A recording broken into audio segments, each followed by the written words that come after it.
I was on the rocks, ice cold. But you know what? Like I found a lot of freedom in that. There's a lot of freedom in having nowhere to go but up. And I took all my frustration and like always in my entire life, creativity always fixes everything. And I got creative.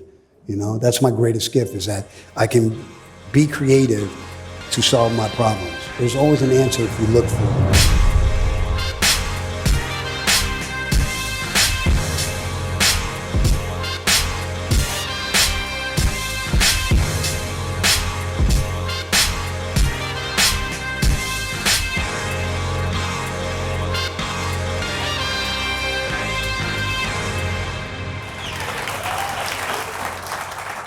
When I think about music executives, there's really no one else who has perseverance is centered as really the driver throughout their entire career. From his days working at Rush Management to cutting his teeth as an A&R at Tommy Boy, signing Queen Latifah, working with De La Soul, to creating his own world at Elektra, to then reinventing himself as a producer and selling the better part of 30 million records with Everlast and Santana, to then getting right back on the horse as music executive and championing artists like Macklemore and Action Bronson, to then again reinventing himself most recently as an author, soon to be best-selling author, and screenwriter. So without further ado, if everyone would just give a little hand for the man himself, Dante Ross. Okay, so Dante, first of all, I quite enjoyed your book. I thought it was fantastic. And it really is to me like there's two stories in there. There's an incredible time capsule of the music industry, and then there's also a very personal story about your family and about growing up. And I'm curious about how those two things intersected and how your parents really laid the foundation for what would become of your career in the music industry. Well, it all starts with music. So I was greatly influenced by the music my mom played in the house. My mom raised me for the most part, and she loved singer-songwriter stuff like Bob Dylan and Neil Young, but she also loved soul music, Aretha Franklin and Nina Simone and Bill Withers and things like that. So I grew up listening to a lot of her records. And I remember when I was a kid, I discovered Elvis Presley, and I said, Elvis Presley's amazing. He's the king of rock and roll. She said, no, he isn't. This guy named Chuck Berry is. And she played me Chuck Berry. So I was greatly influenced by her and her tastes, which ran pretty, like down the middle. They weren't super, like obscure. Or my dad had a more, he was like a jazz cat, so he had more avant-garde taste. So I would say that they influenced me and my love of music, because my mother loved music, And I would say also my parents were political activists, and they were like, it was the 70s, and people like Bobby Seale was a friend of my father's, and Stokely Carmichael, and I was around a lot of like activist stuff, whether it was the Young Lords or my parents knowing people who were in the Black Panthers, and that influenced a lot of the bands that I signed, the artistry that I looked for, that I embraced. I grew up listening to Marvin Gaye and Nina Simone, and like people like Bobby Seale were in my house. So that was all reflected in kind of the music that I was attracted to later on. I always thought that, like to celebrate Black excellence was something that was an honor. So that's how I was raised, and that was a big influence on me. So as a teenager, you befriend John Barry, who is a short-lived but founding member of the Beastie Boys. Yeah. And you spend several years sort of running around the Lower East Side, being in their orbit as they go from being sort of a neighborhood punk band to eventually global superstars. What did that proximity do to sort of affect your ambition? I mean, it made me know that anything was possible. There's endless possibilities, right? So, we were just little kids skateboarding around, like going to see the Bad Brains. And fast forward a couple of years, 5 years later, they're a world famous brand name thing, right? So, and I kind of like, as a youngster, I got to know the Bad Brains pretty well, right? And the beauty of punk rock was it took down the walls, right? You could touch it. Your heroes were right there. And I realized that fame was obtainable. I grew up with people who had famous parents. I grew up with people who had parents who were drug addicts. very eclectic, but I always saw that you could go from nothing to something very quickly in life if you stayed focused. And the Beasties were certainly an example of that. They were just so on it. It was kind of amazing to watch. And the other side of that is my friend Sam Sever. He was like part of Mantronics, and he produced like Is It Live for Run DMC when he was like 17, 18 years old. And I was like around him a lot. So between those people and even a guy like Rick, I saw them all like obtain this thing. And it said to me like anything is possible. Like, there are no boundaries and limits on where you can go with this thing.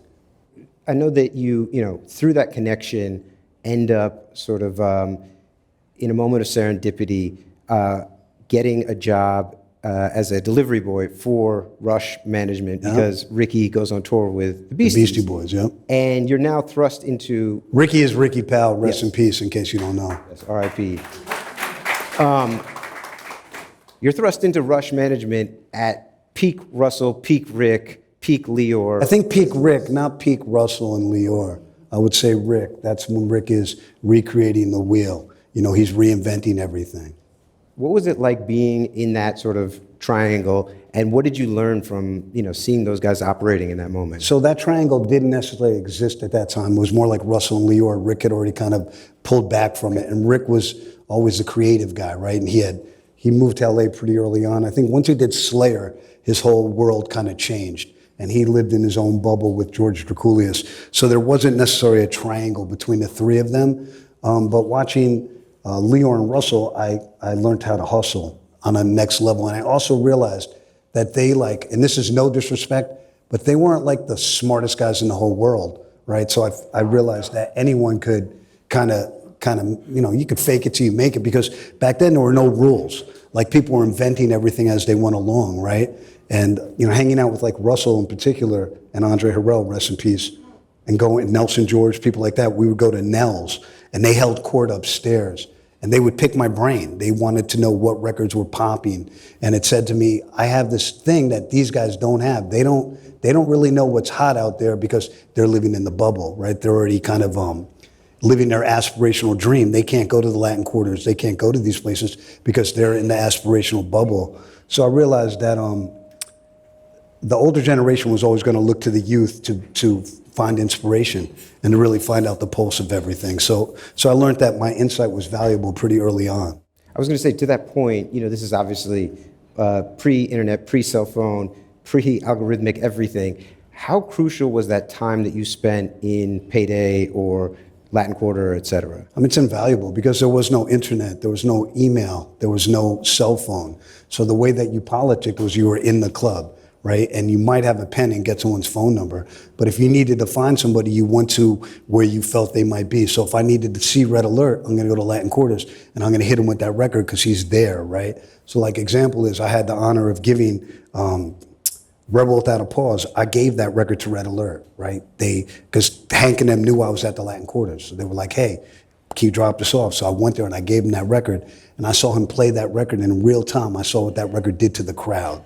So it was like, not only did you see everyone you needed to see, whether it was Red Alert or it was Herbie Lovebug or whomever, Monica Lynch for that matter. I think I got my job because I ran into Monica Lynch somewhere one day, and we talked, and she knew me, and Daddy-O helped, and you would see like Biz would always be at the spot, or Clark Kent, and all these people who became friends of mine and were very valuable relationships later in life. So that was essentially, the other thing was you got to see how records reacted in real time, right? So now we look at numbers, we look at streaming. Back then, you looked at the record getting put on the turntable and what it did to the audience, right? And if your record caught crickets, you caught a bad one, you had an L. But if you play Rebel Without a Pause and everyone in the Latin Quarter goes fucking buck wild, someone gets their chain stolen, you know you got a record. Fair.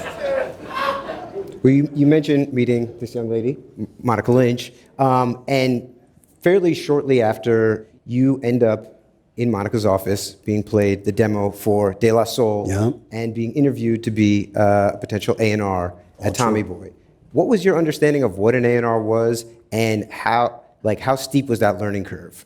So I had an idea of what it was, and I always looked at the back of records. I read everything, so I knew about guys like Jerry Wexler and Ahmet Erdogan and these Tom Dowd, these producers and A&R guys who were like Al Bell. They were like guys that I kind of knew what they did maybe. And of course being around Rick, because Rick was a fantastic A&R guy, which people don't realize. He signed Slick Rick. Like he was really the A&R guy at, he was the Beastie Boys guy. Rick was really the A&R guy at Def Jam, not Russell, which people don't really know.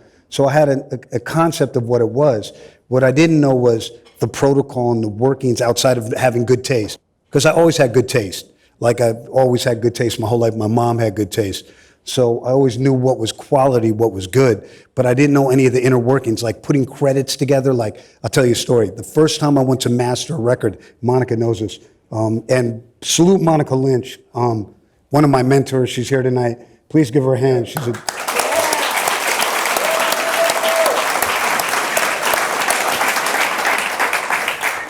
I went to this mastering session. This is so crazy. With a guy named Howie Weinberg, who endlessly still brings us up to the point where I want to choke him. So if you know Howie, you understand.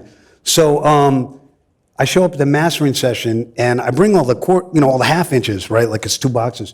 But I brought all the 2 inches. So if you know anything about record making, the analog style, 2 inches are a 2-inch tape, and they're very heavy. And they should never be moved, because that is like your entire life is there. That's the core of the music. But I brought a box of the 2-inch tapes too, and everyone made fun of me. I was like, "What are you bringing the 2-inch tapes for?" Because I had no idea. You don't ever move those, right? So this was like one of my first lessons. The other thing was getting the credits together, getting the samples together, and one of our great mishaps was, so we got the credits together, and I got them together because Monica diligently nagged me to do that kind of stuff, which I always fucked up. I was never a very clerical kind of guy. I still am not, to say the least. It was, we failed to clear the turtle sample, and we ended up getting sued on a skip because we didn't know that we had to clear this stuff. I would find out later on that samples need to be cleared. So this was a very valuable lesson for me. Teachable moment. To say the least. So you mentioned working on De La Soul's first record. Yeah. Obviously, top 10 classic in any genre, in my personal opinion. You get thrust into these sessions. You are very green. The group is very green. Paul has a couple of records under his belt. What is the dynamic, and what would you say was like the role that you played in the sort of process of putting that record together? So I said this recently. I was just really lucky enough to be allowed to be in the room and witness genius happening, right? Like I didn't do a whole lot except keep those guys laughing, organize their schedule a bit. I did hook them up with the cartoonist, Michael Human, who did the cartoons. I assembled the credits, and I gave Paz a couple of records he used. I stole some records from my mom. I want to say Get On My Life Woman by Lee Dorsey, Lee Dorsey's greatest. I didn't see them, she gave me all her records. So I had her records, and I brought that, I'd always bring, so I had like the grandma bag I brought to the studio every day with my like 36 breaks that no one knew about, that everyone knew about. I thought it was really smart. And I had my babushka's like bag, and Paz was like, yo, he called me up that morning. He was like, yo, the corny record bag you bring every day, bring that today. And I brought it, and he made I Know. He grabbed the drums from that. And a couple of other records they borrowed from me and from Monica. They always give me credit for the Detroit Emeralds record, Baby Let Me Hold You, but Monica gave him that record, not me. So that was the other thing. I gave him a couple of records they ended up using. And I just basically took notes. I was learning how to do kind of what they were doing at the same time. I saw them using a S900 very early on. And I will tell you this, that Prince Paul is a genius, a bona fide genius. He's the first person I ever saw use time compression, time stretching samples, and just doing really intricate stuff that made, to me was like magic. I was like, this guy's like a magician. What the f-? It was like so otherworldly to me. And I would say as much as contributing to it, which I don't think I contributed that much to, I learned a lot. I contributed maybe in the overall sense of camaraderie as much as anything. And it was a real honor. And look, I love those guys. And it was one of the, I was broke. I had a bathtub in the kitchen. I sold weed out of the office. I had no money. But it was one of the funnest times of my entire life. You mentioned the camaraderie, and of course, anyone that's listened to that record knows that you sort of figure in as a character, both on the skits as well as in the artwork. How did they break that to you? So they played it for me, and I had the right to veto it, and I didn't veto it. I thought it was cool. And it goes back to Dave used to cut all our hair. Dave was our barber, and Dave would cut crazy designs in our hair. And so he did my hair one time, and I never stopped asking him for a haircut. I'd be like, yo, I need a fucking hair. Yo, hook my shit up. And he got sick of it. And I would always call everyone a scrub. And we went to play basketball one time. This is shows you how crazy the world is, against Ice-T and his boys, the Rhyme Syndicate, in LA. And I have some really sharp elbows when I play ball. Like, I'm never the greatest player, but I could play. But compared to those guys, I was like Michael Jordan.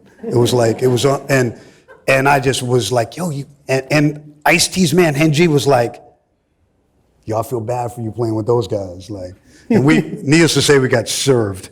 And I was like, yo, you fucking scrubs. Yo, and they were like, okay. And that's really where it came from. So then when I want a haircut, David was like, nah, scrub. So this is where it evolved from. Okay, not getting a haircut either. Yeah. So, and they still probably can't play ball, I'm gonna say that. Rest in peace, Dave. We love you, man. We miss you. The first artist that you sign at Tommy Boy is Queen Latifah.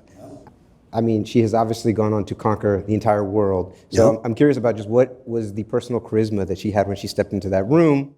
I mean, she lit it up. She was like, walked in with a $1 million smile. She had her floppy socks and some K-Swiss on with the dashiki, door knockers. I mean, she looked like $1 million. Like, I was like, look at this. She's a superstar, right? She was just like incredible. And, I came to know her because of 45 King. He literally came up to me at the Latin Quarters, and like the Latin Quarters is like maybe the equivalent of what a drill party is now. Like, the shit was no joke. Like, the shit was dangerous. And that was the beauty of hip hop. Hip hop was dangerous then, right? So when you went to some shit, it was like, it wasn't like going to Nell's, that's for damn sure. It was some shit. So, this dude comes up to me and he's like, he's super nice, affable guy, and he's not a hoodlum. And it's 45 King, and he comes up to me, he's like, yo, are you Dante Ross? And I was like, maybe, like, this guy looks like my parole officer or something. And he played me, I remember this, he gave me his headphones, and I put them on and they were soggy. So if you ever DJs, never put on another DJ's headphones. It's not a fun endeavor. So I was like, this motherfucker got the soggy headphones. And he passed me his Walkman that had a label on it. He used to label everything. Those label printer guns, it said, property of DJ Mark, the 45 King. So I couldn't steal his Walkman. And he played me a fucking gang of shit. And I knew about the Flavor Unit. I was like, yo, come check me, bring all your artists. Because back then you had to bring the artists to the office and all that. And he called me, that was a Friday, he called me Monday with Fat Five Freddy. And he played me Wrath of My Madness over the phone. So I had a speakerphone, I thought I was fly. Like, that was ill back then. Like, yo, I got a speakerphone, G. Like, I got a Sky pager, check me out. And my office was a converted mailroom, and I had a box. I didn't have a stereo system. I had a boom box as my listening device. And he played me the shit. Shit was crazy. And I was like, come see me. And they came and saw me that week. I don't know why Freddie wasn't there. And I was playing the demo, and Mo, her office right next to the conference room, came in. And she was like, come in my office. Like, come here. And she was like, we have to sign her. And I was like, yeah, I'm already there. And we did the deal, not that long after. And after she played me music and they played me a bunch of stuff, we went to play basketball and smoke blunts in a park on East End Avenue. And she had a little game too.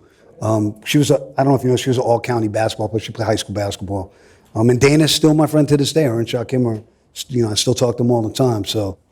There's a passage in the book where you're talking about working on Latifah's album, and you're talking about doing her, Mark is working on the second single, and you talk about sort of cajoling him into adding an extra break onto it, which you then, in retrospect, feel like was maybe not the right move. And I'm curious, it's a delicate balancing act when you are an A&R because you're ultimately responsible to the building for the sales and the success of the record. Of course. But you're also trying to coach creative people and you don't want to get in their sauce.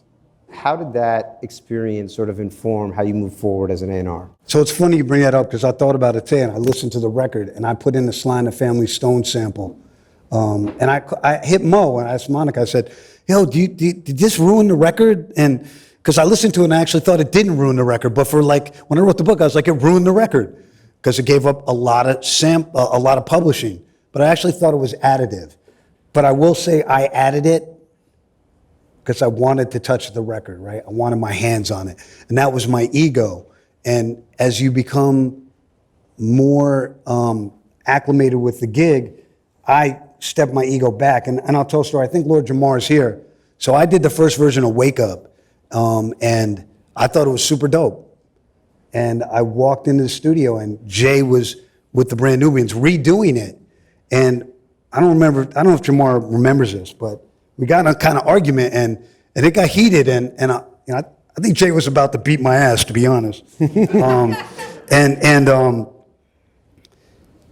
I acquiesced. I didn't want to get punched in the chops. And he was right. And my ego almost got in the way of a classic record. His version of Wake Up is the version. That's the best one. And I learned a valuable lesson in retrospect, like, within a few months, I was like, you know what? That was the version, and he was right, and it's his music, and it's not my place to be intrusive on anyone's music. And I didn't know that initially. You have to learn these lessons. And as an A&R person, my responsibility is to be my artist champion and to try and get their vision out there in as pure a fashion as possible. But you also want to try and shape it to be as commercially successful as possible. You have to pick and choose your battles well. And you also have to earn the trust of your artist. If you don't have the trust of your artist, they're not going to listen to you. And like the Brand Nubians is a great example of because they really made me earn their trust. But you know what? Like by the time we were done with that first record, like we knew that we were all aligned with one vision and we have this bond that is endless. And that's one of the bands that taught me the most because they were the hardest for me to work with. Probably initially, they made me earn their trust and respect the most, but it was a valuable lesson and one that I'm glad that they taught me. Totally. It's funny, you talk about Brand Nubian and your time at Elektra, but before that happens, your time at Tommy Boy starts to wind down. Yes. And this happens when you are white hot, you have two great records that are both critically acclaimed and selling like crazy. However, you're still making $30,000 and selling weed out of the office, but you love your job. What was the catalyst that made you want to really bounce? I was at Nell's with Russell and them one night, and Russell was like, yo, you killing it. How much you making, kid? And I was like, $32,000 a year. And he was like, you a dumb motherfucker. Dead ass. And then this guy named Tim Carr, rest in peace, he stole the Beastie Boys from Def Jam like a thief in the night. He signed Megadeth, a bunch of other shit. He reached out to me, I think because of the Beasties, and he was like, yo, you should come and do A&R for me. He offered me a job, and he said, what are you making? I said, don't worry about that. He said, well, if you come work for me, I will pay you $60,000 a year. Whoa. And I said, what? And he goes, okay, 65. And I was like, oh, I got this dude. So I almost went to work at Capitol. I went to his office, he played me Mantronic's record. I said, that shit's whack, yo. That's over. And I called my lawyer, Andy Tavel, one of the best dudes I ever worked with. And Andy was like, I was like, yo, they got a job for me over here. And he's like, yeah, that might not be a good place to work for you, because Andy knew me. And he was like, but I'm going to throw the feelers out. And he threw the feelers out. And I ran into Raul Roach, Max Roach, the famous jazz drummer's son, one night. And he was like, yo, I heard you blah, blah, blah. And I was like, yeah, talk to me. And he threw the offer in my lap. And I went with Andy Tavel to talk to Tom to try and negotiate. And we seen what he did to De La, so we know how that went. So I moonwalked out of there, man. I had to do it. And I also think that like if Brand Nubian and all those records had been on Tommy Boy, they would have sold a lot more records. But I would have never got paid because he's not Tom Silverman's in the business of Tom Silverman. he's not going to pay me. And I always say this, they should have called that label Monica Boy or Monica Woman, because Tom Silverman he wasn't the brain, she was.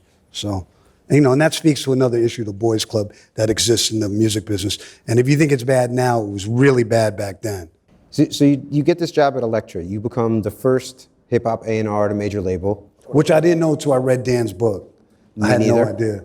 But you come in with a lot of piss and vinegar and a chip on your shoulder and some fire in your belly. What was that met with in this sort of like old-timey, label system? It was a weird environment. It wasn't necessarily my vibe. I had a guy named Howard Thompson who was a complete asshole. He had the knife out to get me from day one. He was an English guy who was a great A&R guy. He signed Bjork. We signed the Sugar Cubes and a bunch of other stuff, but he didn't like my style. And I didn't really care for his. He ran the department.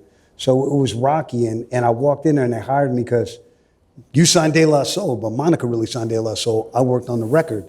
And there was a article, a little mention in Billboard, because Nelson had been like, congratulations, Dante Ross, signed De La Soul. And then he retracted it. And I caught some heat for it. And I had to sit down and talk to my boss, Bob Krasnow. And Raul, but Bob Krasnow, he didn't give a fuck. Just put some numbers on the boards, kid. I don't care. He was that guy. He was a very to the point kind of cat. And actually a fantastic boss of music, man, unlike some other bosses I had. Around that time, you also start being a music producer. Yeah. You form a trio. Well, I started before that. I had done, when I worked at Tommy Boy, I produced a record called Dope on Plastic. And look, my version of producing back then was, here's my 8 records, let's loop this, right? That's kind of how we did it back then. So a guy named CJ helped me do it. He kind of did it. I just had the records. And that got some success. But yeah, I started producing because I watched Prince Paul do shit and some other people, Sam Sever and a few others. And I was like, this isn't rocket science. Let me go buy like a sampler. Let me go buy a SP1200 and see what I can figure out. And you formed the production crew, the SD50s, Stimulated Dummies, with John Gamble and Gibi Dejani. Mm-hmm. And tell me, how did that come about, and what were the sort of roles within the crew for how you worked together? It's crazy because I knew those guys from punk rock. Like, we were Bad Brains fans, and I ran into John Gamble in Central Park, and he was like, yo, you're doing all this stuff, I have this little studio, and I have an S900, and Gibi was like, Gibi was actually my best friend, but he was reluctant to invite me in, but he did. And I had an SP1200, they had an S900, FZ1 and a couple other pieces of gear. But I had the one thing they didn't have. I had a Gemini mixer and an SL1200 turntable, which pitch control. They didn't have a pitch control turntable. I think that's why they let me in the crew, because I had the turntable, the cheapest piece of equipment imaginable. And we just, we kind of all did different things. Like, me and Gibi were more the diggers. John was the engineer. And me and Gibi both did some programming using different boxes. He used an MMT8, a less sequencer, which Diamond D was using. Like, he's the last man in the world to use it, but he made all those records using that. And I used the SP1200, which is always hard to use in certain environments because it doesn't have the same time clock. It doesn't read SMPTE the same way. So what people don't know is, like, back in the day, locking up your sampler, your drum machine, your sequencer to 2-inch tape was a fucking nightmare. It was like it could take you 3 hours to do that. Now it's like, it's like 2 seconds. No one knows the pain of analog recording like an OG. It was not easy. Like, when I think about how Public Enemy and those guys did those records, I'm like, salute you guys. That shit is crazy to me. Now, it's a little bit of a footnote on your career at this point, but I did find it interesting that you get to Elektra, you're under a lot of scrutiny, you're feeling heat from the radio department, you're feeling heat from the A&R department, and your first move is to sign Shazzy, a relatively unknown female MC at a time when there's not a lot of female rappers, and then you elect to produce the entire record, which I would imagine is viewed as a fairly audacious... It was completely ridiculous, to be honest. What animated that decision? I think my ego, man. I'd done a couple. She was in the New Music Seminar battle. She made it to the semifinals. And I did a couple of demos with her. I thought she was pretty good. And she was like, I was like, yo, we should do the whole thing. And she was like, yeah, let's go. And then it all became a humongous mess. And I think I was like, maybe gonna get fired. But this idiot named John Perellis, who's like a huge New York Times critic, he puts it on his top 10 list. To me, the shit was a Frisbee. I was like, see ya. And this other genius who I have a long-standing thing with, Robert Christgau, he puts it on his top 10 list too and gives it like an A- or something. And it was proof that Robert Christgau doesn't know his ass from a hole in the ground. and I had a moment with him when I said, oh, you're Robert Christgau? He said, yeah. And I said, oh, now I know what a real life asshole looks like. And he congratulated me for that, shockingly. I have to give him credit for that. So I don't know, you guys don't know who he is, but he's the inventor of the pitchfork style of record review. He is the snarkiest guy ever. So the record was Gebe used to call them Pringles, like a single is a Pringle, like a potato chip. And, somehow I kept my job because these two guys who I'm talking shit about supported my record. So. Thankfully, you did keep the job, and then your next signings would go on to become, ubiquitously revered classic artists. However, both groups would end up breaking up, and you pretty much knew that was going to happen before you even signed them. I don't want to say I knew before I signed Brand Nubian they would break up, but Leaders of New School from day one had a lot of wild energy around that one. They had an argument when they came to my office for me to sign them. Like Charlie Brown and Buster almost got into it right there, and I was like, whoa. The other thing was I had this theory, and maybe I'm wrong, but sometimes tension is good for a group. Sometimes great art comes from tension. The Rolling Stones would be a prime example, and the Beatles, and a whole bunch of other groups. When there's that conflict, sometimes that makes great art. So I kind of was like, oh, this could be interesting, right? Brand Nubian was a different thing because Brand Nubian, I didn't think they would break up initially. I thought they were, it's called All for One, Jesus Christ, right? so, in the midst of it, I had no doubt that things might go sideways. There was this guy named Grand Poobah, Maxwell, salute, I love you. But he was always, he had his own agenda and way of doing things. I'll leave it at that. Okay. As an A&R, how does one negotiate that situation and navigate, warring factions within? You hold on to someone's belt loop and hope you get through that shit. If I told you I had the cheat code for that, I'll put in a bottle and sell it and be a zillionaire. That shit doesn't work that way. Each situation is unique, and you just hope for the best and pray for the best and be prepared for the worst. And with Brand Nubian, it was weird because Max could have stayed in the band and gone solo, and he wasn't interested in that. And then he puts out a solo record, which is good, maybe good plus, not great to me. And then Brand Nubian, who some people were skeptical about doing a record without Grand Poobah, I wasn't. Their record's a home run. Punk's Trouble About to Get Beat Down's a classic. And I thought it was interesting. It was almost like karmic, that he was slightly underachiever and they were like overachievers. I thought that was poetic in a sense. And things happen for a reason. Things aren't always built to last. I don't know if anyone's been divorced, but good luck with that shit. From the outside looking in, the groups that you signed, Leaders, to Brand Nubian, to then KMD, to Pete Rock and CL Smooth, there's a really sort of obvious connective tissue. There's a through line to all of them. Yeah, and it feels like you really built a world that I would put up against like 98 Def Jam or Bad Boy or Death Row. It's funny, those records could have been on Def Jam. Russell and them offered me a job and I didn't take it. But the money was shit. $42,000, $45,000. I was like, no, I'm not doing it. But imagine Brand Nubian's on Def Jam. I'm curious, when you were putting that roster together, did you have sort of a macro vision for it, or was it just sort of one at a time? I never had a macro vision for it. It's just things that spoke to me. I think a lot of that music, a couple of the common threads are, one, it's really good music. It's also really progressive. They're not sampling regular records. There's not a lot of R&B kind of like stuff going on. It's not contrived. It's certainly not Uptown Records. It's not super aspirational. It's very organic. And the other thing is the thread of black consciousness. And that comes from my parents, you know? So I always kind of saw that in that. And I always loved the Afrocentric moment in hip hop when it became really cool to you know, embrace your culture. And I loved it when people were wearing, you know, black medallions and took off the gold chains, and that whole moment in time was very fascinating to me. It was fascinating in the sense that, to me, that's what black culture is. It's empowered and it's positive and it speaks to something very, very deep. And for me to be able to be a conduit for some of that just made a lot of sense. It was really just emulating what my parents did, kind of. You know, my parents were community activists, so.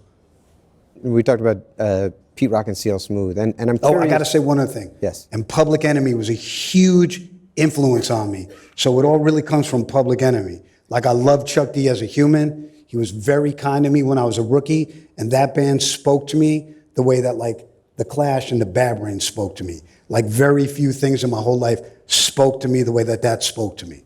So this is an extension of kind of my love for Public Enemy. That makes sense. So Pete Rock and CL Smooth are, I get the sense from the book at least, fairly self-contained and a little easier to work with. You're kind of, they just cook and they do their thing and they bring you records. What is it like to have an artist come through and deliver Troy to you? I mean, it's so crazy because Pete Rock was like, I don't think he made it today, unfortunately, but he was really easy to work with, right? And I knew about Pete before he got signed. He was a DJ on WBLS, on Marley's In Control show, and he was playing his own demos. And Pete Rock was like a Picasso to me because he was crafting a whole new sound. Like, there's a few people who were real game changers: Q-Tip, the Bomb Squad, and Pete Rock, right? He was DJ Premier. He like sculpted this thing that never had been done before, the way he made his records. And I would literally go to the studio. It was so easy. It was like autopilot. I show up like at the end of work. I might go home. They always worked at Green Street. They worked at night.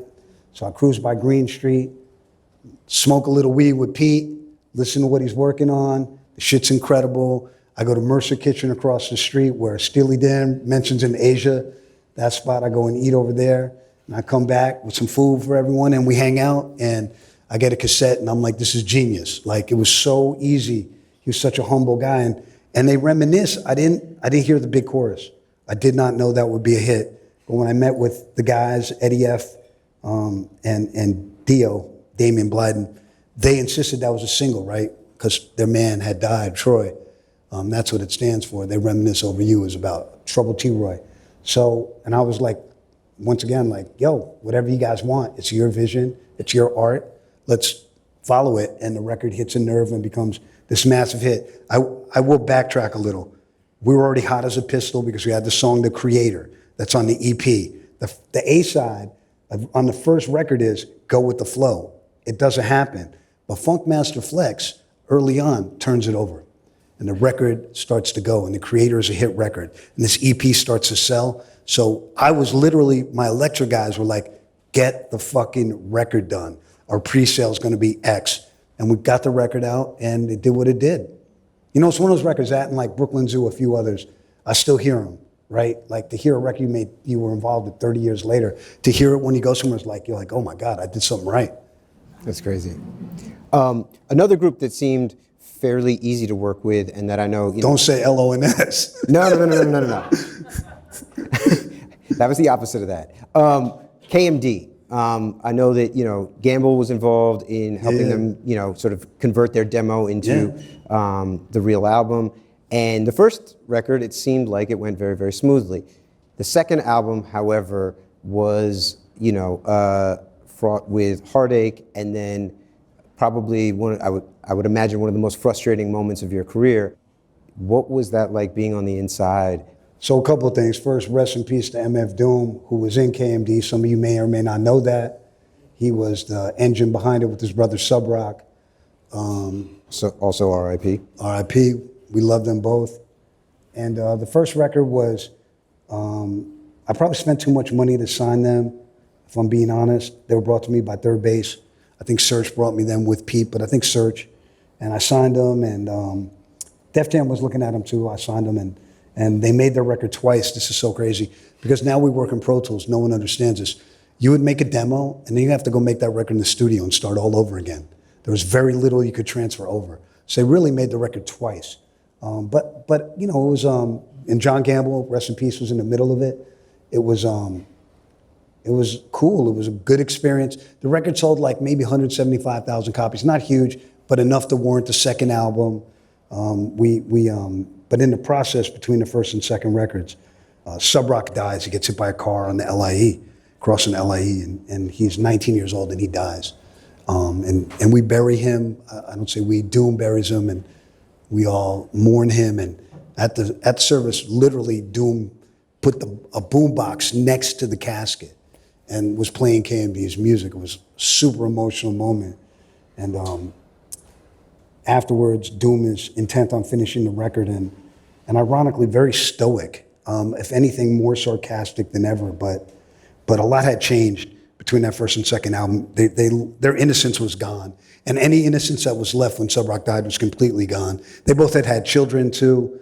And they were hanging out with Curious and all these cats uptown, and their life had changed. They were, you know, they were growing up, and they had evolved as black men in the world, and things were different. And we go to make, he continues to make the second record, and he delivers it, and it's amazing to me. I think it's leaps and bounds better than the first one.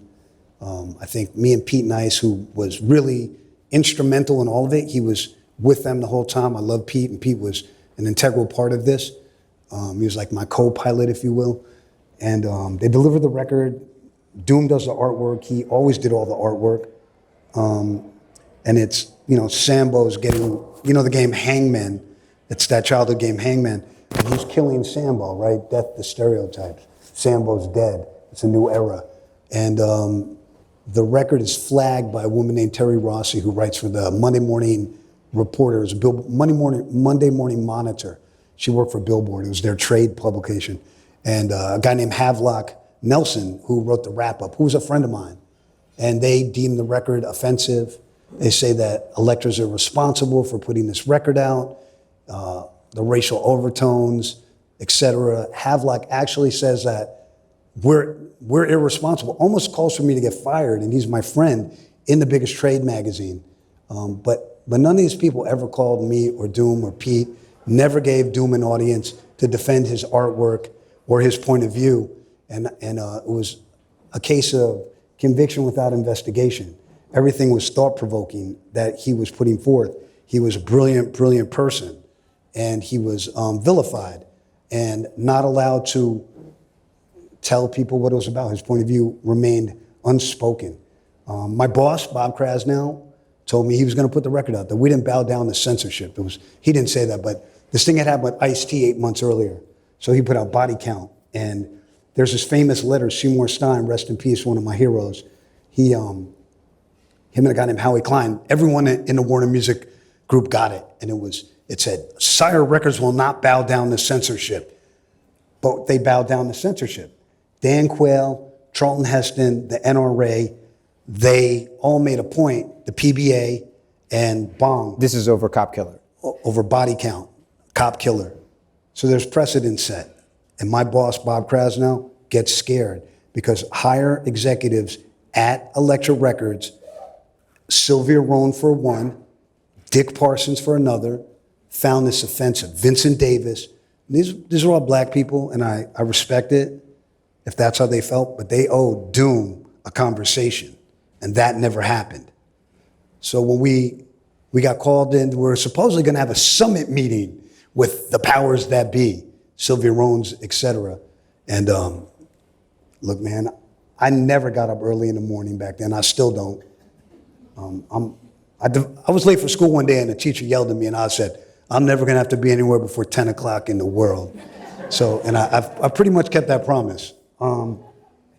So it was like an 8:30 meeting or 9 o'clock meeting. We got up mad early. Me and Doom went to the office, and Kraz called me in, and I said, we're here, we're ready. He said, Dante, come in by yourself. And he told me they weren't going to put the record out.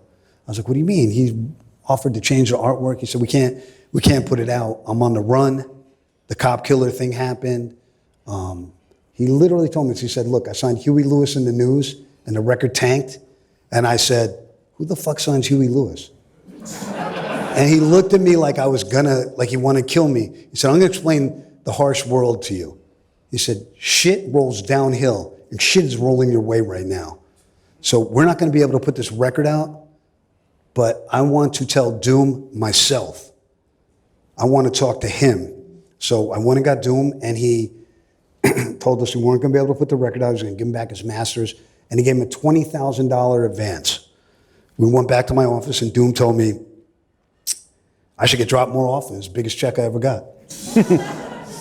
Then I had a case of wine in my office that someone had gifted me, and we got drunk, and I stumbled out of the office, and I gave him a hug, and he went underground. He disappeared. And the end result was it ended. There was a big thing about it in the source. John Schechter, my dear friend, was a huge fan of them and a supporter, an advocate, if you will. And he wrote an article about it. And I let you know, I don't, like, if you know me, I don't hold my tongue much. You? And I let it go. And I got called in his office, and he explained everything to me. But he didn't fire me. He was actually very understanding. And I think in retrospect, he never listened to Black Bastards. I think he just supported my vision, my belief in the band. And you know, Doom, I was crushed. I got to tell you, it was when I always knew the music industry was kind of full of shit, right? Like, I'm always a guy who's friends with the drummer or the DJ or, you know, the MC. Like, I've never really hung out with too many industry people. It's not my bag. My friends are like skateboarders and graffiti writers. So it was like, I really saw how shallow and full of shit it was. And I will be honest, I was disillusioned probably from that day forth. I was more cynical and remain cynical of the industry. But you know, the other side of it is, it's called the music business for a reason. It's the business of music, right? And people forget this. So, you know, it was an interesting lesson for me. And the beauty of it, in a sense, is that Doom goes underground, reinvents himself as MF Doom, and becomes this super important cultural figure and artist. You know, he is your favorite rapper's favorite rapper, right? And it was very ironic. Like, I always say this about Doom, like, he's a testament to a black man's experience in America. He's handed a ton of shit. His brother dies, he loses his record deal, he's blackballed, he can't get a record deal. Faith wanted to sign him, they wouldn't let him sign him, and he's blackballed. But what does he do? He takes all that pain and struggle and he reinvents himself. And that's his fuel for his fire. And he becomes MF Doom and is an infinitely more important artist as MF Doom than he was as KMD. And to me, that's like very powerful statement. Absolutely. Around the same time, Leaders of the New School put out their second album, which I know, it sounds like you had quite a time wrangling that across I got a the headache line. thinking about it right now. And it ends with them live on UMTV Raps breaking up. Yeah. What is that experience like as their A&R who is trying so desperately to get this thing and keep it together? Yo, my mic's on. That shit was horrible, man. I wasn't there when it happened. So my publicist, Beth Jacobson, Alexa's publicist, my dear friend, she was there and she called me. And this is when cell phones were like big still. So she called me and then I went to meet Buster and he was crushed. Like, he was crushed because the backstory is Buster was already, like, it was evident he was going to be the guy. Scenario, flavor in your ear. He's that guy. Like, he's the feature killer. Everyone knows this. Puff is in my ear. Diddy's, I call him Puff. He wasn't Diddy yet. He was like, yo, your man right there, right? And everyone's telling me this. You go to see the live show, right? He's the guy. DJ Muggs from Cypress Hill is next to me. Muggs is like, yo, your man, that guy, right? It was very apparent. And there was a lot of infighting because of this. One guy's the alpha. There can't be two alphas in one crew. It doesn't work, right? And it was not meant to be from day one. And they knew they knew me and Chris Lighty, rest in peace, my brother Chris. We had a record deal waiting there for him. And I had said to him, yo, like, when they turned in the first Virgin Time, I was like, this shit is not popping. This ain't it. we got to go back and do the record again. And I tried to bring in Q-Tip, and they shot that down. But Busta on the side was like, yo, I'm with that, right? I was like, that's because you're smarter than them. And you saw what he did with Mobb Deep, right? He A&R'd that record. So, man, it all erupted, and Busta was still like, he didn't want to throw in the towel. He was incredibly loyal to those guys. And I think part of the loyalty was fear. He didn't know if he could do it all by himself, but obviously he can, because look where he is right now. You know, he's the most driven cat I've ever worked with. He has a battery in his back, and I don't know if anyone's ever been in the studio at Busta, but you go to see him and he plays you 300 songs that are all banging. And like literally like that last album, that Mary record, shit, he had that shit for a decade on a drive somewhere. Like he just stockpiles all these records. He's the hardest working man in showbiz, and don't let that man open for you, because I saw him just destroy Wu-Tang and Nas recently. Like he's too nice with it. So, you know, it wasn't meant to be. If someone's that incredibly head and shoulders above the other guys, it ain't gonna work out. Also, around that time, you get in on the Wu-Tang bidding war, and actually— I wasn't on the Wu-Tang bidding war like that. Not on the group, but on Dirty. Well, so the TV show was all cockamamie. Like, God bless, it's a good show, but it's not the reality of the show, right? You rewrite things for a better story. What really happened was Matty C, my brother, who was the A&R guy at Loud, was working at the Source still, about to go to Loud, and me and him were on the train. He came to my office. I don't know, we were bugging out. We're on the train going to watch basketball at my house. And he was like, yo, B, you know, he might already had the job. He said, Loud signed Wu-Tang, but they all available for solo deals. He like threw me the rock. He threw me the assist. Because what people don't know is I almost went to work at Loud. I was going to be the first president. And I turned him down. I turned Rifkin down, who I love. I turned Steve down, and I told him I got to do all this over here still. But he was like, I'm talking to a couple of us. It's Matty C, the dude from The Source. He's ill. Scott Free was already there. People don't know that. He was there before Matty was, and they hired Matty. So Matty threw me the rock, and I'm in my house Thursday, 1 o'clock, Wu-Tang, 1:30, Stretch and Bob. I'm a loyal listener. Wu-Tang's up there. Well, not Wu-Tang, Dirty's up there. With RZA and a couple other cats, Mookie, and he gets busy.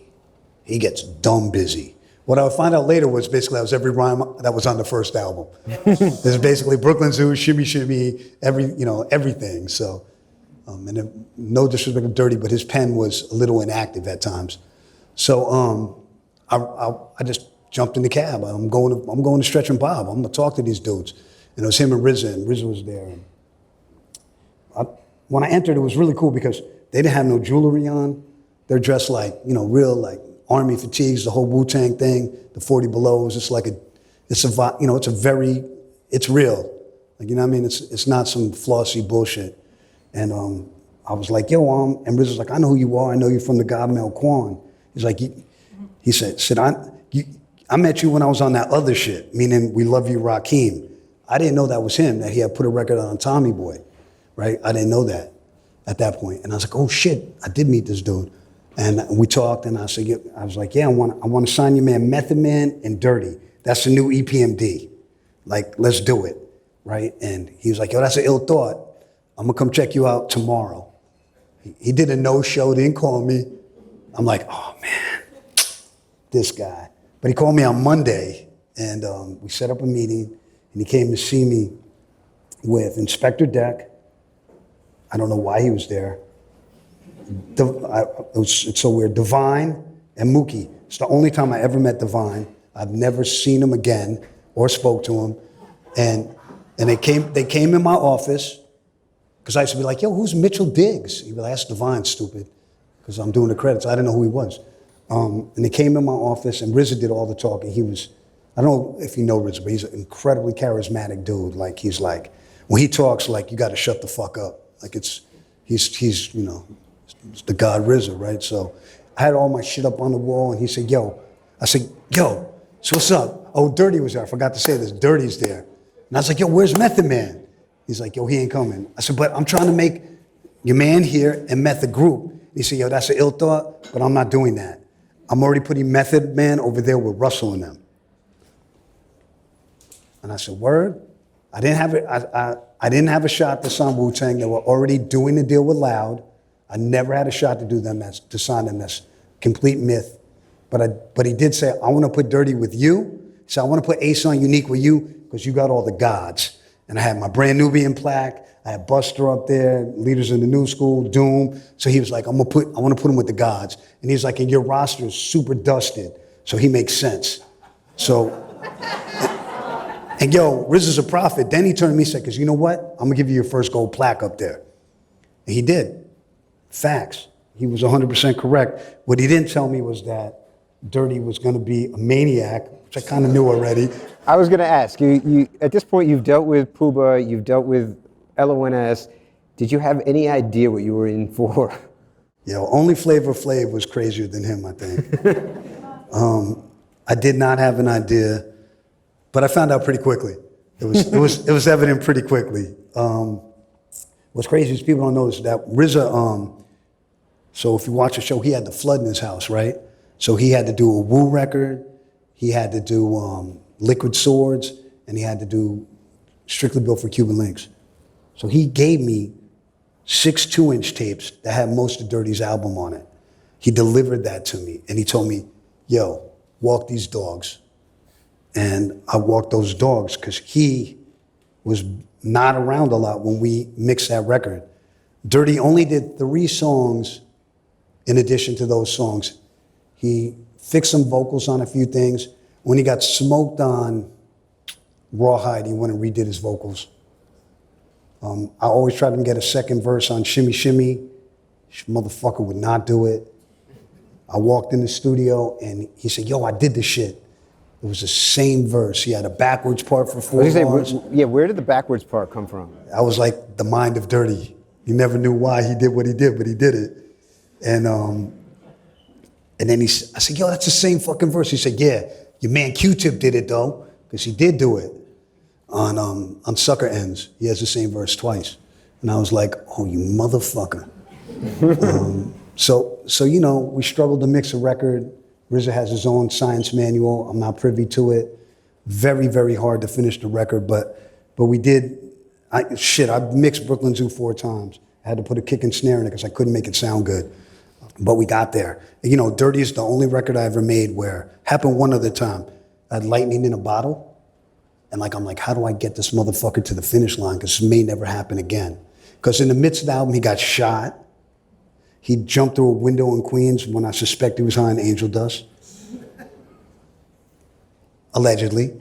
And it was an ordeal. There was a lot going on. And I got it to the finish line.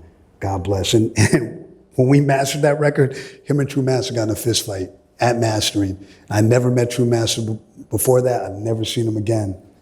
But it was hectic, and it was always wild with Dirty. But I gotta say, I love the guy. He was like, he never really pissed me off because he was very hard to be mad at. Like, he just make you laugh, like you're mad at the dude. And you know, one of my biggest regrets is I knew he was fucking with drugs, but I didn't know how much, and I never was like, the fuck are you doing? But you know, I was fucking with drugs, so it's hard to say. You know what I would have said to him. I was stoned all day, every day. So you know, and look, I got the record made. He never made a great album again. You know, on the one hand, you're now getting your first gold plaque, but also you're having a lot of issues with a lot of your other legacy acts that you signed at this point. And I have a new boss who doesn't like me. Yes. So tell me about the sort of shifting sands at Elektra for you. So Bob Krasno got punted like a football, and I have a new boss named Sylvia Rohn. I don't think she cared for me. I will say this: we have mended fences, and when I left Elektra, she sent me 2 of the biggest royalty checks I ever got, my Pete Rock one and my Dirty one, and she did not have to do that. So, you know, hats off to her. She was an honorable person, whether she cared for me or not when I worked for her. That was an incredibly honorable thing to do, something that no one else in the record business has ever done for me. So I have to salute her for that. She just has a different style of doing things. She did not care for RZA doing the Dirty record. She didn't like the second Pete Rock and CL Smooth record, and me and her weren't on. Look, I knew it was all over when she told me that Jermaine Dupri should produce Dell. I said, it's all going, gone. After you leave Elektra, you get a label deal with Russell and Def Jam. That was the stupidest shit I ever did. One of the dumbest things I ever did. I took a check and I got sold a bill of bullshit by Lior. So I love Lior, but he sold me some bullshit, straight up. And I went there and it wasn't for me. And you gotta remember, this is when Def Jam is putting out Warren G and the South Central Cartel and the Boss. I'm at Def Jam at their lowest point ever. And I make culture music, and that's not culture music to me. Well, I was gonna say, you know, this was a weird time for rap music. Sort of the sensibility was shifting, and the things that you had championed, more politically minded, more punk rock in attitude, are falling Right, out you of got favor. Diddy and G-Funk. Like, these have changed. Yeah, gangster rap, G-Funk, and then the shiny suit era are starting to come in. Up until that point in your career, you've essentially been extremely successful commercially and, more importantly, critically for you. And then things start to shift, and your tastes fall out of line with what is popular in hip hop. I'm living in Fat Beats world, right? And I'm working at Def Jam. That shit was a bad fit. And that's what I'm saying. I'm curious, what was that feeling like to be like, the things that I like are not the things that Funkmaster Flex wants to play anymore? It was frustrating, man. You know, I watched them Frankenstein that Foxy Brown record, and in my head I was like, that's not how you make records. Like, the artist has to be the artist.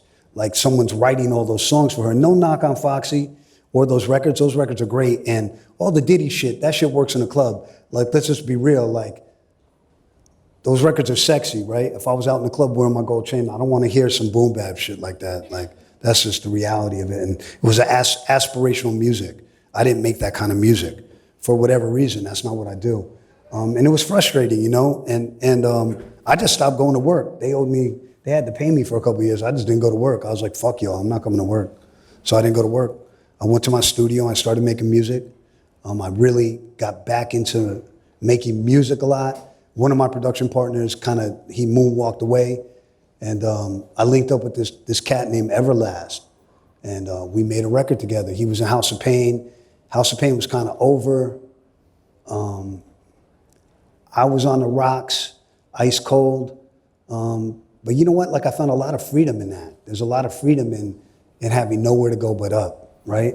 So, and we're like two guys who were lost at sea, and we found each other, and we managed to sail back to the beach. You know, it was cool, man. It was like I met my kindred spirit, like my brother who I didn't know. I already knew him, but we got super tight, and I took all my frustration, and like always in my entire life, creativity always fixes everything, and I got creative. You know, that's my greatest gift, is that I can be creative to solve my problems. There's always an answer if you look for it. And it brings up existential questions. What's really important? What is the purpose of this, right? And I think I got blinded by the money, and I refound my purpose when I realized that it was a bill of bullshit. When you guys are working on the Whitey Ford record, this is 1997, beginning in 1998, this is before Kid Rock or Limp Bizkit or any of that rap rock wave had really started.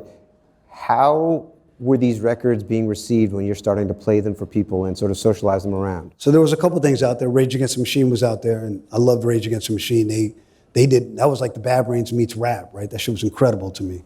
So I was a big fan of them, and I liked Beck. I liked this group called Cake, who had like one big record, Going the Distance. And I noticed that all the cool rock bands were rapping. This is before Limp Bizkit and Korn and all that shit hadn't come yet.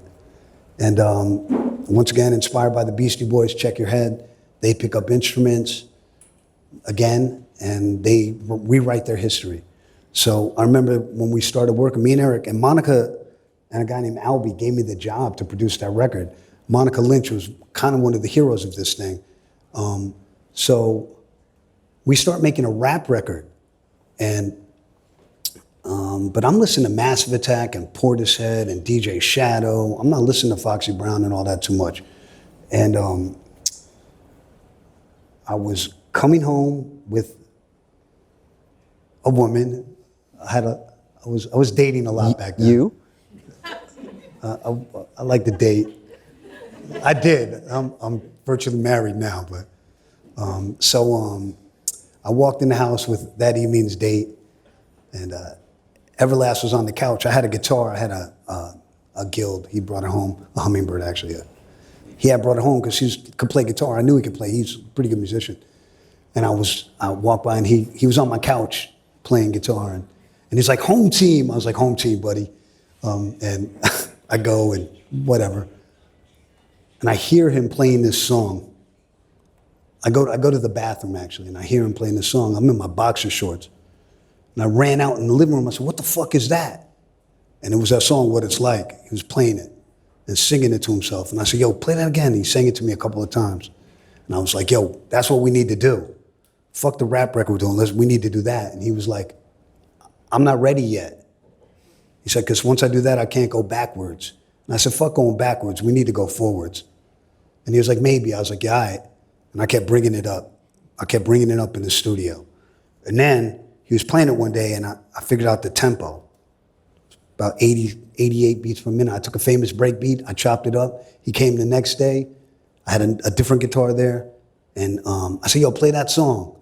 And I hit the SB12. Bong. I played the break. Should fit perfectly. He looked at me like, oh, shit. We recorded it that day. And that demo was virtually the record. We used that pass because I had a 16-track tape machine. I put it to tape, and that became a hit song. And it changed the course of his career and my career. God bless. And I would say that if I hadn't left Elektra and hadn't been subjected to Lior's bullshit, I love Lior too. Don't get it fucked up. That's my man. But Lior is Lior. And like I said, the business of music, not the business of friendship. And I wouldn't have made that record, right? If I don't leave Elektra and go to Def Jam and get ice cold, I don't make the biggest hit record of my life. So it was, everything works out for a reason. In addition to the record, you guys end up going through an incredibly traumatic experience for Eric. Yes. In that he has a heart attack and Yes. double bypass surgery. This shit is so crazy. So we're finishing the record. I have not been back to New York for 8 months. My older sister has cancer. She's about to start chemotherapy. My mom's losing it. I'm paying rent on my house. So I'm like, yo, I gotta go back to New York, B. Like, we gotta finish this shit. I'm there almost a year. And he does the vocals on the last song recorded on the album, Tired. It's so funny, it's called Tired. And it was a 2-verse song. And he was like, yo, I don't feel good. And I was like, you probably just got food poisoning because you eat that fucking bullshit Damiano's every day, right? I was like, how do you? It's the worst Italian restaurant in LA. It's like fucking terrible. I was like, only an Irishman could eat that fucking bullshit, think it's good Italian food, right? So he had food poisoning like a year ago. He didn't go to the Wade Boggs Yankee game because he was in the hospital. So I think he got food poisoning again. And me and Eric on one shift, I said, yo, tomorrow we got to get the last verse done. He was like, yo, leave me alone. I was like, yeah, whatever. Like an asshole, right? I'm trying to fucking motivate him. And I didn't know that he had a heart problem. I was really, like, I think he had mentioned it to me, but I didn't know he was on Coumadin, which is a blood thinner. He was born with a defective heart valve. And I go home and my phone rings at 3 in the morning. I don't pick the phone up in the middle of the night because that means someone got killed, someone died, or someone's in prison or jail and they need bail money. And it was John. I picked it up. He called twice. I picked up the second time. He called the house phone. I picked it up. And I seen my cell and I was like, this motherfucker. I picked the phone up. I was like, yo, it's 3 in the morning. What the fuck are you doing? He said, yo, Eric had a heart attack. He's in the hospital. He's at Cedars-Sinai. I said, I'll be there in a minute. I headed to the hospital. And right before I got there, he went a full cardiac arrest. He had a second heart attack and almost died. So I had to finish the record. He's laid up. I stayed in LA a couple of weeks, got everything together. And I was like, I went to see him and he was, still in the hospital. I said, what do? I want to go finish this. Do you trust me to go finish it? And he said, go finish that motherfucker, D. I did. The shit went triple platinum. Crazy. Yeah, it's fucking crazy. And yes, the record took a minute to connect. It did. Yeah, when it first came out, that thing sold 4,000 copies the first week. Steve Rifkin, my guy, is like, yo, look at your first week sound scans. He's like, damn, because he had heard the record. He's like, this thing's great. So his brother John really liked it because he liked alternative music. He's a guy who turned me on to Sublime. So he said, John loves this record. But it flops, we think. But that was like, I think September it came out.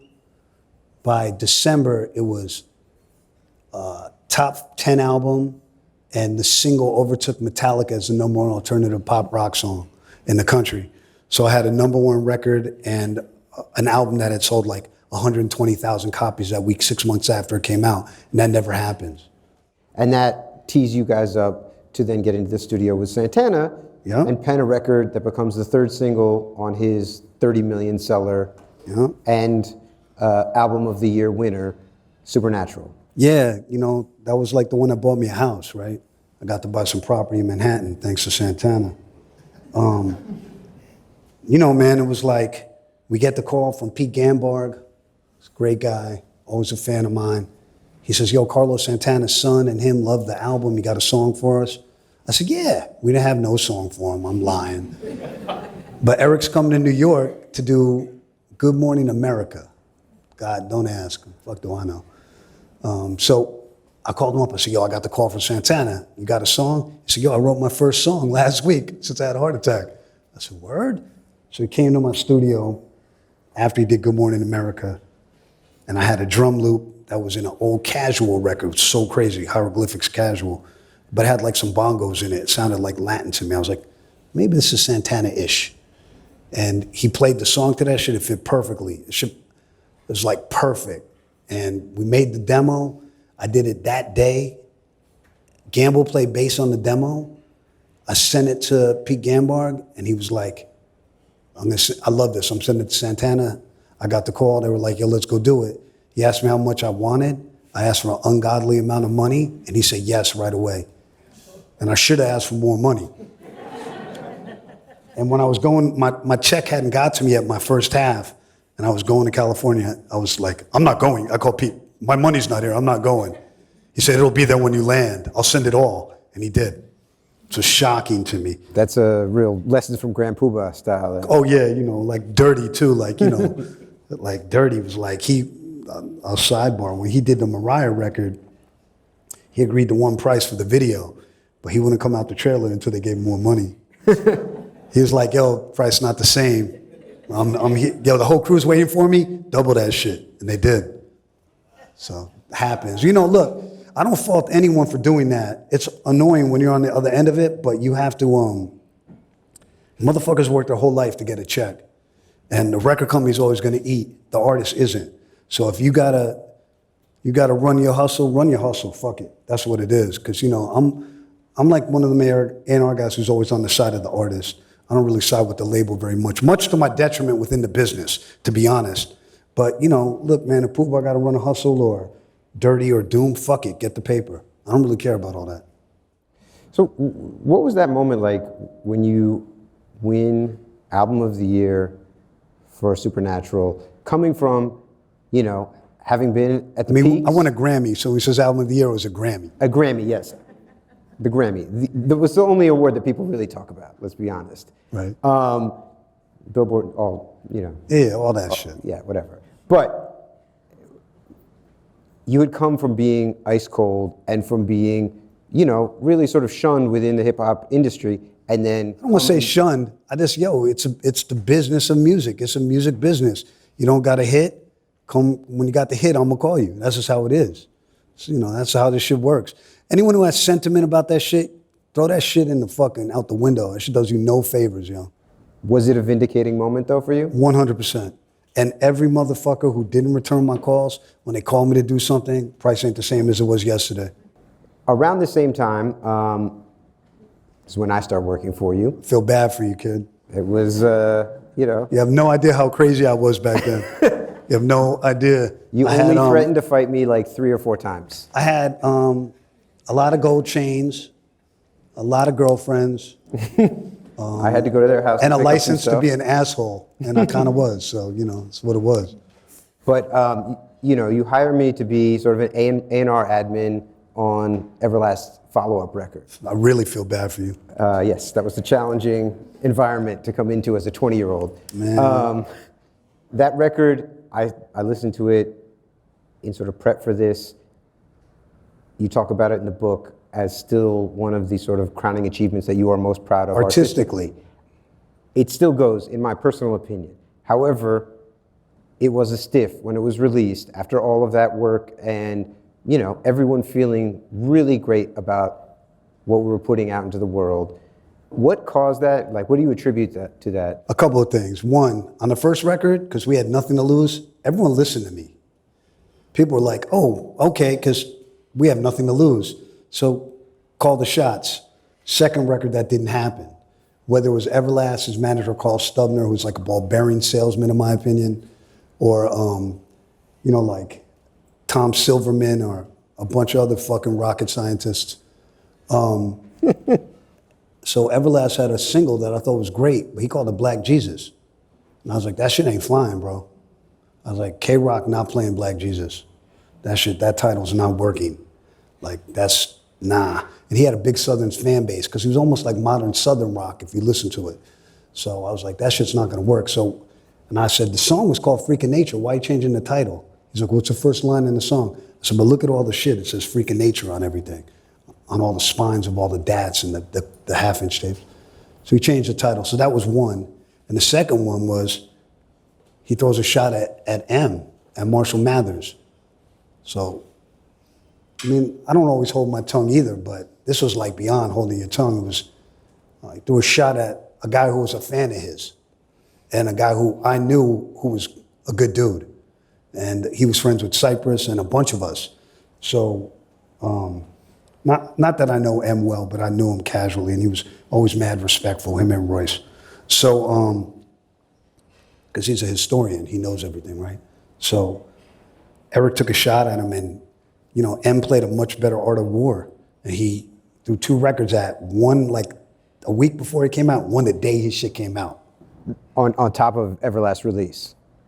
And there you go. It doesn't matter how good you make when the biggest dude in the world who has this rabid cult following, and you share a lot of fans with him, says fuck you publicly, you know, you see the end result. And this is 3 months after the Marshall Mathers LP comes out. So he's red hot. At the peak. And I remember when it happened, I told Tommy Boy, yo, let's push the album back 6 months. It's been a few, man. 6 months ain't gonna hurt us. Let's just let this cool off. And Tom Silverman said, I've already done my radio buys. I'm not doing that. Him and Stubner. And I was like, and you saw what happened. Once again, it's the music business. Yes.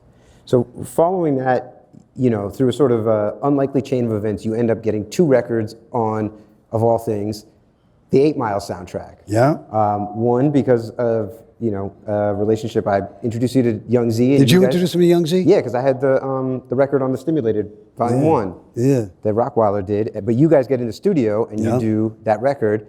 Well, a couple of things. Me and Z got in the studio for like a couple of days and we were drunk. Like Hennessy drunk. Rod Digger was there. And I at that point, I could play some keyboards and I was like, I'm not sampling. So I hooked the beat up. I played the little Moog part. He did his shit and it was cool, but I never thought twice about it. Like I was like, oh, it's in the air, whatever. Z's a cool dude. Somehow he linked, he's obviously close with M and those guys, the Outsiders. And he called me from like 2 months later. He's on the tour bus in Atlanta with them dudes. And he said, yo, M wants the record. Yo, I said, what record are you talking about? He said, yo, he wants that joint we did. You know, the bugged out, the keyboardy one. I was like, oh, word? And then Denon Porter got on the phone. He was like, yo, that shit's ill. We just heard it. I knew Denon a little. He said, you should, you know, we want this. And then Mark's here somewhere, Mark LaBelle. Hey, Mark. Mark had called me a couple of days later, I think, and asked me if I could do the record, if I could get it done quick, because they were up against the wall on it. And I ended up doing a record. I was doing, I think, I want to say I was in the middle of doing a Fun Living Criminals record. And I literally did a double duty. I went from one session to the other and mixed it. I got it to Mark and they used it. And then the other record was an accident. I got in the studio with Macy Gray. Mark Ronson was like, I'm in with Macy Gray. Bye-bye, I went over there. I played her some joints. It was the 19th song on the 20-track CD when people had beat CDs. She liked it. I ended up tracking the session for her. She did the vocals, submitted it. There was some minutia that went on with it. But Theo Settlemyer and Paul Rosenberg had my back. Macy Gray tried to pay me like a 1993 Tommy Boy remix price. I got my real fee, and the record, those two records, which are very inconsequential on 8 Mile, are both there, and I had publishing on both of them. So I turned it around. I got a big publishing deal. I'm sure that was a nice check. It was. It was in the lean years, helped me pay my mortgage. I was going to ask about that. So then after that, you put out a few more records, a third album with Everlast, and a couple more records that you produced. But in the book, you talk about sort of the production work starting to dry up in like 2004, 2005, and it just getting increasingly hard. What was animating that, and what was that feeling like to, have sold 30 million albums over It's part of life, man. It happens. You get your moment when it's, I had a 10-year run, right? And I got this big publishing deal, so I decided I was going to try and be a professional songwriter. That's the thing that I was probably the least successful at my entire life. It's very, very difficult. I was in rooms with big people. I got a couple of songs off, but it's really, really formulaic. And I didn't really know how to do it, and I tried. And I was in with like people like Bonnie McKee, and she was like a huge writer, and she wrote like all that, a lot of Gaga shit and all that shit, and a bunch of big writers. And it's fucking tough, man. And I didn't have it. That's one of the few things I can say in my life, like I don't have it. I could not be a professional songwriter. Not a great musician, like okay. And man, that shit is hard. There's like a whole science to it that I never figured out. And so, there comes a time when you got to figure out something else you're gonna do with your life. So in the early aughts, the production work dries up a little bit. You start working in marketing for a few months, and a few years, excuse me. And then you end up at Warner as an A&R. Yep. Tell me a little bit about how had the A&R game changed? It was 1996, the last time that you were really working as an A&R executive properly. It had changed immensely. I did marketing for a few years. I had my own marketing company, and I worked with a bunch of streetwear brands, which kept me involved in music. Like I helped do the Kid Cudi thing with 10 Deep, and a couple other things like that. So I was around a lot of music, and when I get hired by brands, it was to do music-driven stuff. So I stayed involved, right? And there was this whole new crop of kids coming up. The cool kids, Cudi, Kid Sister, Wale, the blog era starts to happen. And I started managing Action Bronson right before I got a job working at Warner Brothers. I was working for Travis Barker. I was like running his marketing division of Famous, and I was kind of his like creative director. And it was an interesting job. Culturally, there was a big disconnect between me and that job. And my dad passed, and Leor reached out to me. And he was like, "What are you doing?" I was like, "I live in LA. I hate it. I hate my job." He's like, "You're a record man. Come work at Warner Brothers." And I was like, "When do I start?" And he was like, "In a week." I went back to New York. I still had my place. And I met with Todd Moskowitz. I started a couple of days later. I was managing Action Bronson already. And this coincided literally with me getting sober. Like I got hired, I was sober like 10 days. It was like so crazy how it all happened. I worked there for a couple of years. And it changed so much. In that moment, it was like tail end of blog era, right? Still, blog era is still kind of going. Everything wasn't research driven yet, the way it is now. Streaming had not really gone crazy yet. It's emerging. DSPs are starting to become a thing. And I watched it go from like the end of the blog era to like still being driven by radio to becoming a streaming thing, right? And this all happened in a hyper accelerated amount of time. It happened very quickly. It was reminiscent of how fast hip hop moved from like 1986 to 87. It was like light speed, and everything changed, and it became all about research. So you mentioned that you were working with Action Bronson as a manager, and I'm curious about what that transition was like, because at that point you had been an artist for almost a decade, and now you're going into a role where you have to sort of be more of a facilitator for another artist, and it's a very sort of different relationship. It's difficult, man. It was difficult, and I'll be honest. So I never managed Everlast, but I managed him I was like the voice of reason, right? So I am good when it comes to being strategic and figuring out a rollout and kind of how to position yourself in the culture. Day-to-day stuff, not so much. I can barely take care of my own day-to-day stuff, right? And working with Action was really hard because one, he's hyper creative, super opinionated. He's a lot like me as an alpha. And I'm newly sober, and he smokes more weed than Cheech and Chong and Cypress Hill together. So it was an odd marriage, but I will say the fact that I started working with Action before the whole world caught on let me know that I knew shit that people didn't know. You talk about that sort of transition to the streaming era, and with that comes data and analytics, and all of a sudden A&R goes from being sort of a networking game of who you know and being on top of things, being out and about. You're forgetting something though. What A&R always goes back to, and the most important part, is your ears. You can know everyone in the world. If you don't know good music, you're gonna sign bullshit. You're gonna sign your man shit that he hyped you on maybe, right? You have to know music. You can watch the culture and get lucky, but if you don't know music, you're not gonna find a career artist. You're gonna find maybe one hit wonder. Different things. Fair, but once we get to the streaming, everyone has access to the same data. Everyone knows what's moving. No secrets. Instantly. How does that change your approach to talking to artists and to courting them? So, it's artists, it used to be artists from repertoire. It became analytics and research, right? So it's weird. And with that change, I saw this thing too. There's a lot of entitlement amongst not necessarily young artists, but young managers, right? They're like, and dudes had no qualms about asking for a fortune when they had a record that was hot for like six weeks. You know what I mean?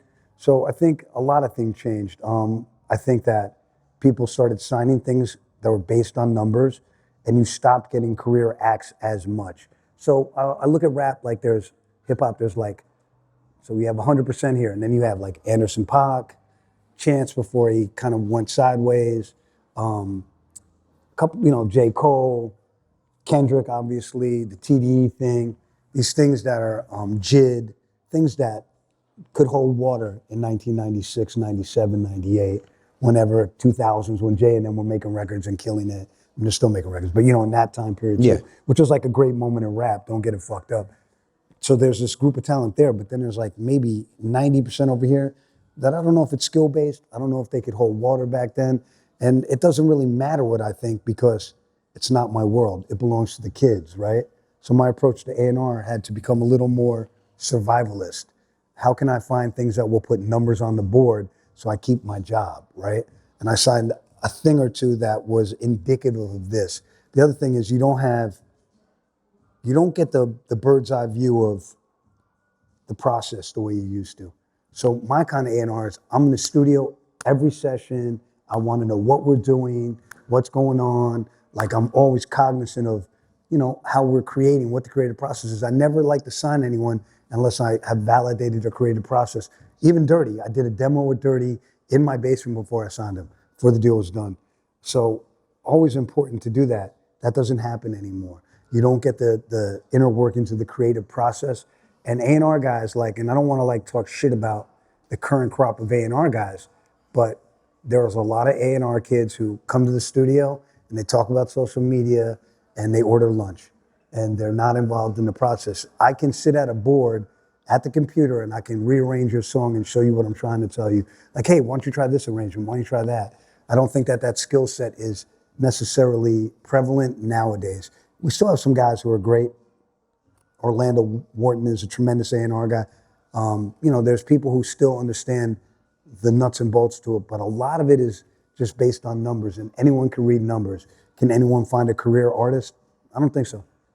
In that latter part of the book, you talk a lot about artists that you pursued and were ultimately frustrated in trying to sign, often because of internal politics around that. What was the shift? Because, obviously during your time at Elektra, you liked things, you went after it, you got the deal done. What was the disconnect?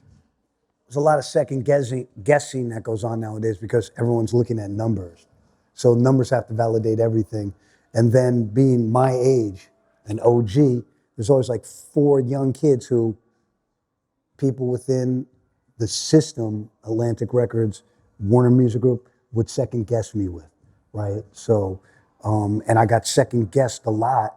And, you know, hey, sometimes people just cater to the second guessing. I found it a little strange that Craig Hellman, of all people, didn't necessarily always believe what I said. The other thing is, and no knock on Craig or anybody, because I love Craig, it's daunting because when you throw down, everyone else is. So when you put that million up, someone just came back with 1,000,002, and now it's 1,000,005. Then it's 1,000,007, then it's 1,000,009, then it's 2, then it's 2,5, then it's 3, and it never ends because everyone has all the same information, right? There's very few hidden gems out there, and you know it's a very wild playing field. The other side of that is there's a whole bunch of guys who just want to remain independent, whether it's Run the Jewels or Chance the Rapper or any of these cats, and I respect that. Because when you take that bag from a major label, you have to know what it comes with. It comes with a lot. And like a lot of, I've seen, not a lot, but I've seen kids get signed for a lot of money and they think the work is done. It's not done. That's when your work starts because you have to cut through all the clutter internally. You might have a gem, you might have a beautiful piece of art, but if you can't cut through that clutter, that piece of art's gonna live in a vacuum. It's a very strange time for music right now. That's why I think independent culture in hip hop is thriving. I was going to say, you know, in addition to the deal structure changing, also just the song formats have started to change. Whoa. You know, the fat beats type stuff that we gravitated towards in the late 90s now has no drums, no song structure. It's all MF Doom, long verses. As an A&R, how do you even approach this sort of like breakdown of the song format? You know, it's crazy, man. I still believe in choruses. I get a lot of pushback. I had one artist who I work with who told me, yo, man, you signed MF Doom. He didn't make no choruses. And I'm like, you're not MF Doom. Like, you know, that's not you. So, you know, it's hard, man. And like, look, song structure is kind of out the window. Radio is not important anymore. It's a totally different ballgame. I still believe if you have a big chorus, you have a better chance of winning. And J. Cole would prove that, right? Or Anderson .Paak, or even Nas with his recent records. And look, Jay always got a chorus. All the guys who I love believe in the chorus, but the chorus is not important to a lot of people anymore. And you're right, you got the one song, maybe no drums, right? The whole Alchemist thing, which is tremendous. It's great when Al does it. When everyone else does it, maybe not as great, you know, because Al, that's his style. Him and Rock Marcy. So, you know, the other thing I see that's really different is everyone emulates everyone else. Originality is hard to come by. There aren't a lot of super unique original artists anymore. One of the other shifts that we've seen is there's been this move towards volume over sort of quality, and it's almost like a war of attrition. You look at someone like, you know, Freddie Gibbs, who is an incredible rapper, but focuses on multiple projects per year over, I'm going to disappear, you know, do what, say, like a Kanye would have done in 2010. Disappear for 3 years, and I'm going to come back with this, you know, staggering work of genius. Again, as an A&R, you know, how do you even think about helping to sort of craft these projects? I mean, you know, you can't be obtrusive, right? You have to allow people to create what they want to create. You can lead a horse to water, you can't make them drink. So I try my best to be gentle, but get my point across. And sometimes it works, sometimes it doesn't. It's a very, very tricky place. It's never changed. You can never, you have to have an artist's trust, and then you have to know when to pick and choose your battles. And if you don't know how to pick and choose your battles, you will be battling until you're blue in the face and you'll get no result, right? I always think about Old Dirty Bastard. Shimmy Shimmy, Brooklyn Zoo, choruses. Those records still resonate, right? So, you know, there's no rhyme rules to it. Young M.A. had a huge record, no chorus. It's a freestyle off a mixtape, right?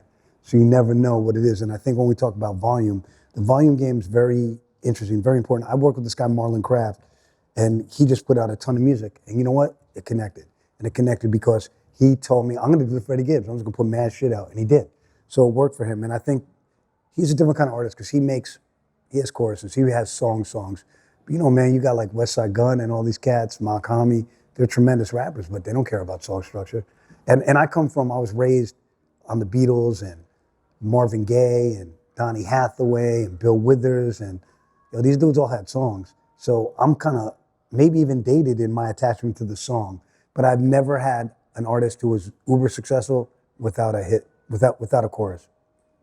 Now, I know in the last few years, you, on the personal side, have suffered some fairly tremendous losses in both of your partners from the SD50s, Yeah. John Gamble and Gibi. Gibi passed in 2019 and Gamble in 2021. You know, you had tense and sometimes tumultuous relationships with these gentlemen.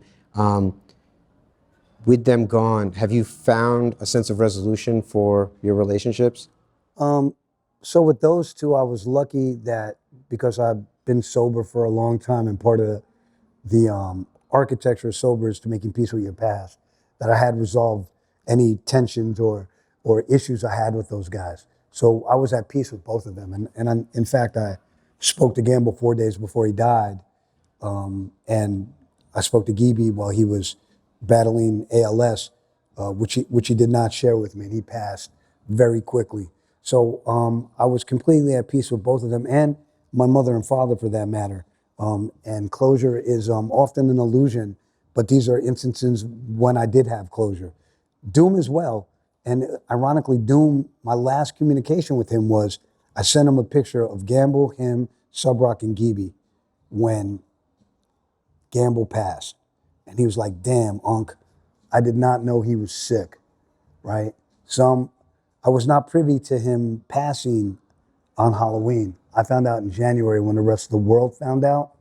And it was very telling to me in retrospect that he actually reached out to me when that happened.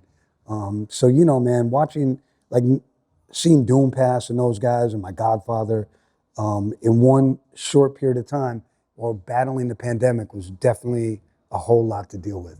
But, you know, like, I'm a resilient dude. I grew up super scrappy, very dysfunctional upbringing. So I take it all in stride. Like, everything happens for a reason, and I don't really let any of that consume me. I actually, it's life affirming in an odd way. It makes me say, I'm still here for a reason, right? And like, that was one of the things that made me finish the book during the pandemic. I really cracked down on it because I'm like, yo, my friends are Ricky Powell. These dudes are dropping like flies. MCA, you know, people I love and had history with. So I was like, it was important to me to get it down on paper because, yo, I could die tomorrow. And I'm not trying to be like, I'm not trying to foretell anything. You know, God bless, knock on wood. I want to be here a long time, but you never know what could happen, right? So, you know, it's one of the things that inspired me to really put the pedal to the metal on the book. I was going to say, you know, in writing the book during the pandemic, you clearly dig very deeply, you know, both in these amazing stories about the music industry, but perhaps more importantly and probably more challengingly, sort of investigating and interrogating your interior life and your family. What was the most challenging part of writing this? I mean, there's a couple of things. There's a couple of things that were really challenging. One is to battle selective memory. So you remember things one way because it's more agreeable, right? So you have to challenge that. I read this book called The Year of the Gun by David Carr. It's a wonderful book, and he wrote about selective memory. He had started to write the book. He was a New York Times editor, and he wrote a story. And he went and talked to his friend about it who was in the story, and he found out it was completely fucking wrong, that he was the bad guy in the story. And it made him challenge his selective memory. So that was a really hard thing to do, and I'm not sure I got it 100% right. And some people aren't here for me to get their selective or not selective, their version of the truth. And often the truth is in the middle. So that was really hard. And the other thing that was hard was to share your inner workings with the world. But I also thought that out of respect of my father, I had to do that. My father's a very published writer. He wrote 11 books in his life. And, you know, he's a journalist. He's a very heavy cat. And if I wasn't honest, I could hear my dad in the back of my head telling me I was full of shit. And that's nothing you know, my sister's here. You don't want to hear that from my father. And that was one of the things, man. It's not all unicorns and rainbows. That's not my life. And if I didn't tell the truth, I think I would be doing me and the world a disservice. I would be shortchanging my cathartic experience of writing the book. And the other thing is in storytelling, if it's all uphill, the story sucks, right? Got to go up and down, up and down. There's got to be a roller coaster. You have to have the win after the loss, after the win, the loss, all that. So, you know, I think it's important that things have a dynamic that that speaks to winning and losing, the up and down of life. Life ebbs and flows. If you don't tell that truth, you're not doing yourself the proper service. At least in my opinion, I was taught to thy own self be true. I learned this when I got sober, and I try to live that if I can. Well, Dante, thank you so much for your time and your candor. I think this has been an incredible conversation, and I think everyone here has enjoyed it. And I would like to give a little toast to you, sir, and to the audience. Thank you guys for coming out and hanging with us. And thanks to Tres Generaciones for giving us a platform to spotlight those who fail twice and get up Tres. Cheers. Great.